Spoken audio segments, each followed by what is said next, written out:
محمد اشرف الاعراب والعجم۔ حضرت سیدنا اویس قرنی رضی اللہ تعالیٰ عنہ کے حوالے سے کچھ باتیں آپ کے گوش گزار کریں۔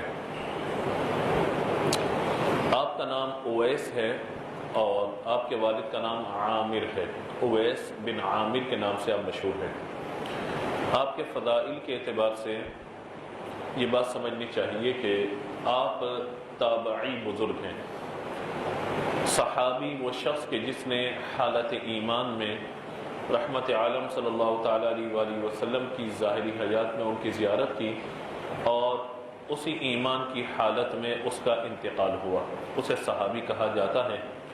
اور تابعی اس شخص کو کہا جاتا ہے کہ جس نے کسی صحابی کی زیارت کی حالت ایمان میں اور پھر اسی ایمان کی حالت میں اس کا انتقال ہوا، اسے تابعی کہا جاتا ہے۔ اویس، اس کا تلفظ جو درست ہے وہ اویس ہے، یعنی اگر ہم پڑھیں گے تو یہ شروع میں الف ہے کہ جب زبر زیر پیش اس پہ آ جائے تو وہ حمزہ بن جاتا ہے، تو اس پر پیش ہے، اویس اس پر پیش ہے۔ اور ہمارے یہاں لوگ اویس لکھتے ہیں، اویس کا معنی بھیڑیا، اور اویس یہ لفظ اوس سے ہے، اوس، جیسے ہمارے یہاں کہتے ہیں میں شبنم گر گئی، تو شبنم جو گرتی ہے رات میں اس کو اوس کہا جاتا ہے، اوس پڑ گئی ہے۔ اوس تحفہ اور اویس چھوٹا سا تحفہ۔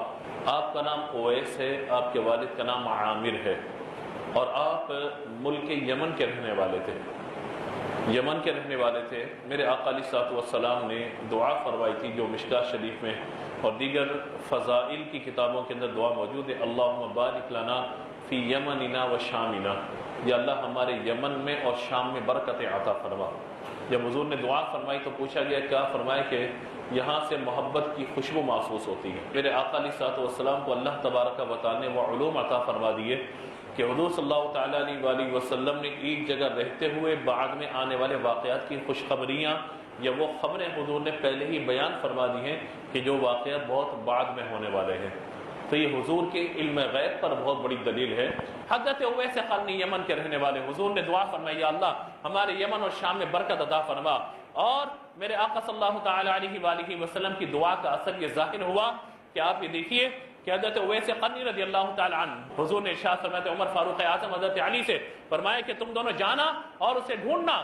حضرت عمر فاروق اعظم رضی اللہ تعالیٰ عنہ کا حج کا موقع جب قریب آیا، آپ رضی اللہ تعالیٰ عنہ نے وہاں کے یمن کے لوگوں سے پوچھا کہ اویس کوئی ہے؟ انہوں نے کہا اویس تو ایک درویش آدمی ہے، وہ تو فقیر ہے اور اس کا لباس بھی درست نہیں ہوتا۔ حضرت عمر فاروق اعظم فرمایا کیا اس کے جسم پہ برس کے کوئی نشان ہے، سفید داغ کے؟ کہا کہ برس ہوا تھا لیکن اب ایک انڈے کے برابر، یہ ایک ہتھیلی کے برابر سوراخ، ایک نشان باقی رہ گیا ہے۔ فرمایا اس کو بلا کے لاؤ۔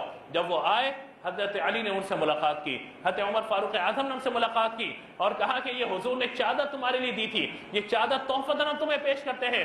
کہا کہ چادر کا حق کیا ہے؟ کہا چادر کا حق تو آپ جانتے ہیں، یہ اللہ کے رسول جانتے ہیں، ہمیں حضور نے کہا تھا کہ جب اویس مل جائے تو تم اس سے اپنے لیے دعا کروانا۔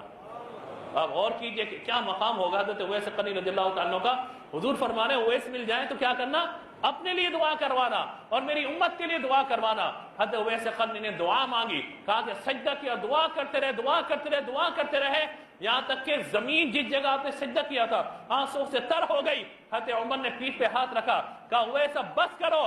کہا کہ اگر تم مجھے نہ روکتے تو میں دعا کرتا رہتا کرتا رہتا کرتا رہتا، یہاں تک کہ اللہ کے رسول کی طرف سے یہ وعدہ ہم تک نہ پہنچ جاتا کہ اللہ تعالیٰ نے ساری امت کو حضور کی جنت میں داخل کر دیا۔ یہ اویس قرنی، دور رہ کر بھی کوئی پاس ہوتا ہے، یعنی یہ قرب اور دور کے جو جلوے ہیں، یہ قریب و دور، کسی کے لیے قرب ہوگا کسی کے لیے بعد ہوگا، دوری کا معاملہ ہوگا۔